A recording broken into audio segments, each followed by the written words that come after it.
Hiya, I'm Yasmin Ferries and this is my Pecha Kucha for my integrated project. One of my keywords is nudity in art. Now, for my dissertation, I'm looking at the exploration and the exploitation of the use of nude images of women within the pop music industry.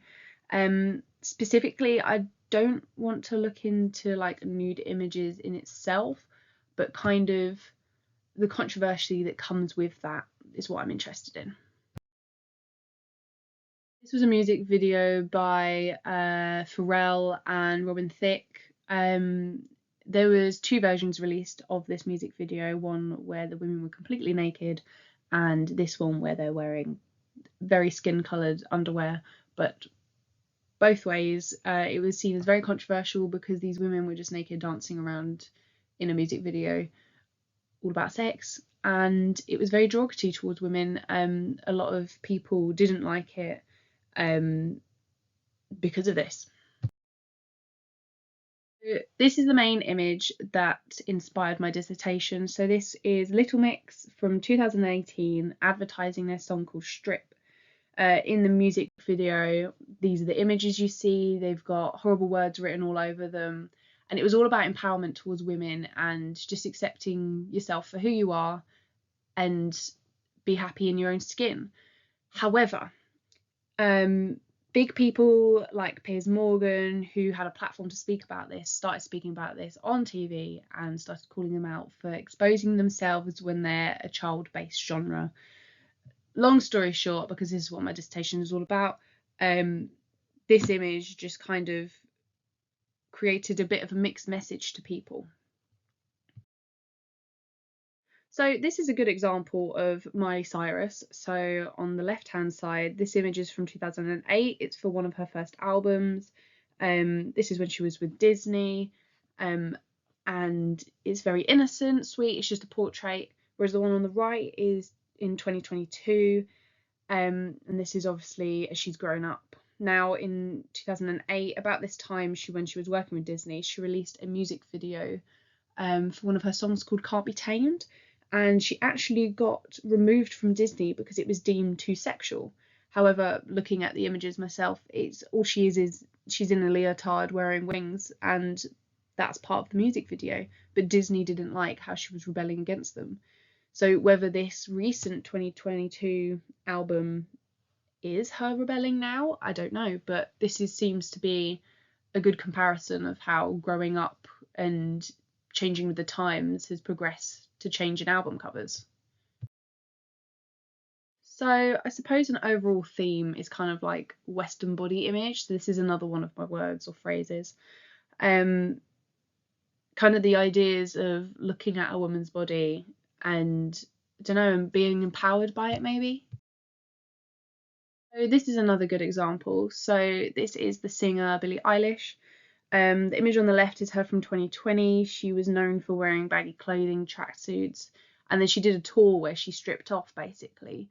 But it was just in a vest top, and everyone raved about it and said, "Oh my God, she's changing."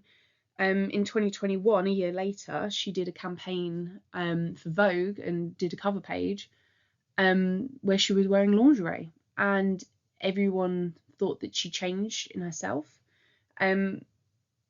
But actually it was just where she started her career at the age of 16, and she'd just grown up through the years, and so now this is who we see today.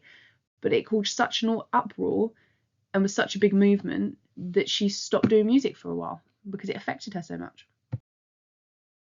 So this is some of my own work that I did in year one, maybe year two, but it was a project brief, working as a group, and these are some of the images that I created for like an online zine that we were completing.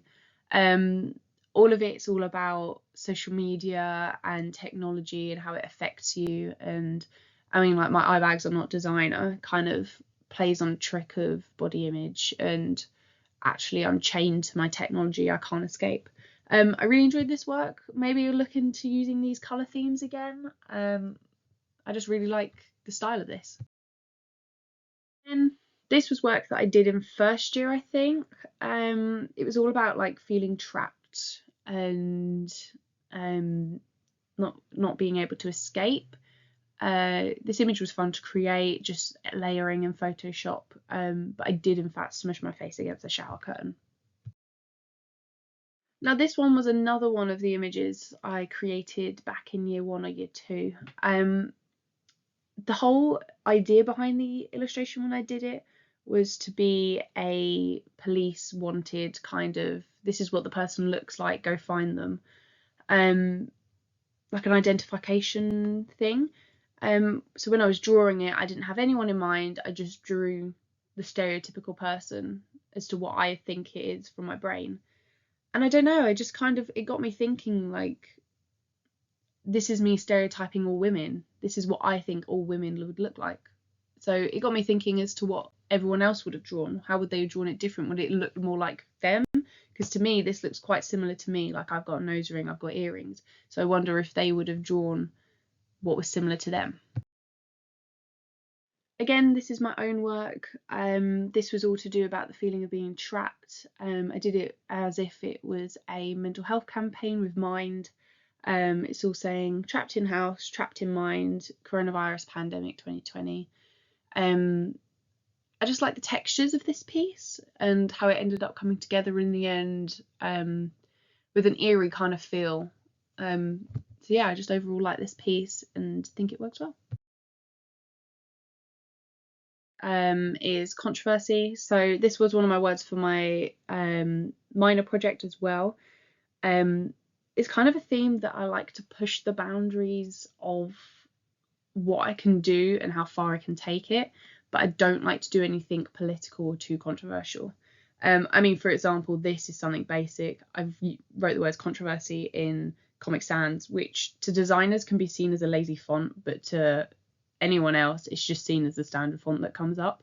So it's just kind of quite funny how, oh, if you're a designer, you see this as being lazy, but no one else would have a clue. Kinds of like Western body image and controversy. There was this Netflix program called Insatiable, and it was released in 2018 to 2019, and it had 2 series. And I remember watching it, and it was all about this girl called Paddy, and she basically went on a binge, got really fat, and then just lost all of the weight very quickly. And as soon as she lost the weight, she then was able to sit with the cool kids. She was getting the hot guy in school. So everyone hated how this program generalized, oh, being skinny is cool. And it got loads of backlash for it. It's the thing that kind of made me want to keep watching to see how controversial they could get with it, because they were really pushing the boundaries with the car wash scene. And I mean, even with the image on the right, they did an eating disorder recovery catwalk.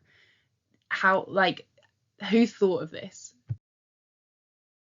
So this is an artist, and apologies for the pronunciation, but I want to say it's Davide Bonazzi. Um, the image on the left actually isn't titled, but it's all about using technology to be your own doctor when actually you should just go to the doctors.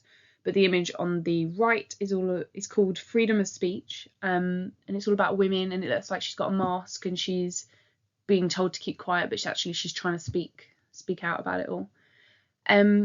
I just like his style of work, the graininess to it, but also this slick kind of, you can really see the people in it. It just seems like a good piece of work to me, and it's simple, but anyone can still get the ideas that he's trying to get across. So this is an artist on Etsy and Instagram. His name is Dominic Brooks, and this is a zine he created. And it was all based on the ideas of being called a faggot in McDonald's, and that is the reason why he created the zine.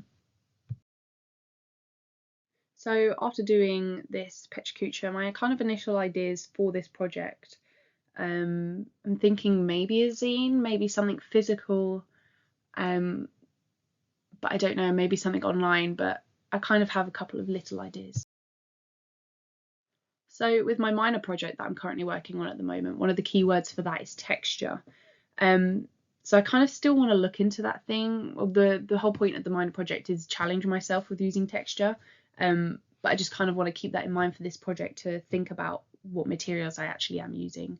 I don't know, I feel like this could be interesting and could also, I don't know, make me think a bit more, a bit like the whole Comic Sans controversy. Like, Is there a certain type of paper that is seen as controversial? I don't know. These are things that I need to look into. I'm all for feminism, and I suppose my project kind of has hints of this throughout it, and I hope the work I create kind of has hints of this. But I don't want to create something solely on the basis of this, as I feel like this is a strong point that if I say I'm going to do it, then it has to be in there. But I think it's just going to have hints of this. Link to previous art. So this is The Birth of Venus by Sandro Botticelli. Terrible pronunciation, probably. Um, but again, nudity in painting, like thinking about old paintings and how they could link, maybe include some of this in my work somehow. Also, the Mona Lisa by Leonardo da Vinci. Like, there's so many secret things behind the smile of what just seems to be this image of a woman. Maybe I could create a bit of work with a bit of layering to it and a bit of suspense that the more you look into it, the more you find out about it. I don't know.